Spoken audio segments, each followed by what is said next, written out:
Her öksürük aynı değildir. Havlar gibi bir öksürük kurup düşündürür.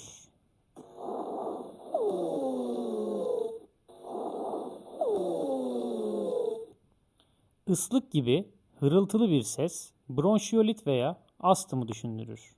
Eğer çocuk nefes alırken göğsü içeri çekiliyorsa bu acil bir bulgudur. Öksürüğe değil, şekline ve nefese bakın, içeriği kaydedin lazım olur.